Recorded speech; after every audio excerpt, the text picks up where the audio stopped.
कृष्ण म चाहिँ चिसापानी जानको लागि रेडी गाडीमा बसिसकेँ हरि बोल हरि बोल हुन्छ के अरे 1 घन्टा कुरेर अटोमा बसबाट आयो फेरि 1 घन्टा कुरो कतिखेर जाने हो थाहा छैन जिन्दगी फाइनल हाम्रो भेट भयो अब हामी कुहिनेदेखि चाहिँ चिसापानी गएर त्यहाँ बिनिता गोमा माताजीहरूसँग भेट हुन्छ अनि हामी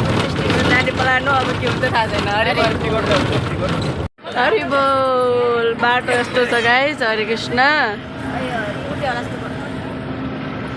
फेरि बाउ कति राम्रो फाइनल चिसापानी पुल पुग्यौँ हामी चाहिँ बसपारमा झरेर पनि अब उता बिन्ता गोमाताजी ठाउँ भेट्न गइरहेछौँ तिनीहरूसँग भेटेर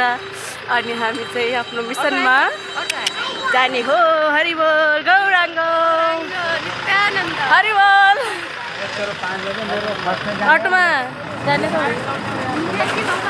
हामी चाहिँ स्पेसल आज चाहिँ हामी चिसापानीमै बुक डिस्ट्रिब्युसन गर्ने हो गोमा माताजी आज रिटर्न भइहाल्नु नि त्यही भएर हामीलाई हतार पनि छ अहिले 3 बज्न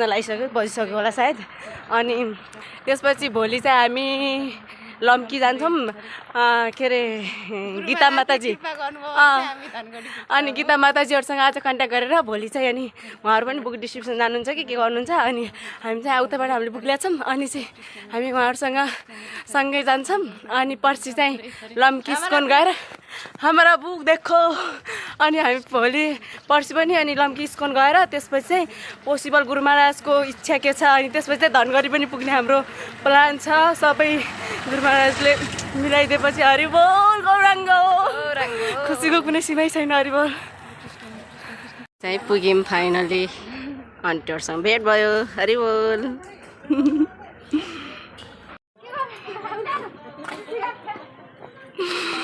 डनहरू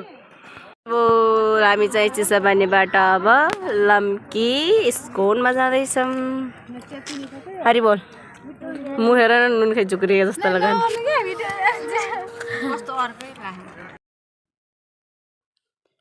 फाइनली हामी चाहिँ स्कोन लम्की पुगिसक्यौँ हरि बोल अनि त्यहाँ हामीले दर्शन गऱ्यौँ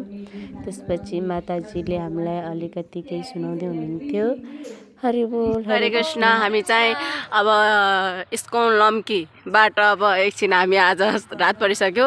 हामी कीर्तन गरेर फर्क्यौँ अनि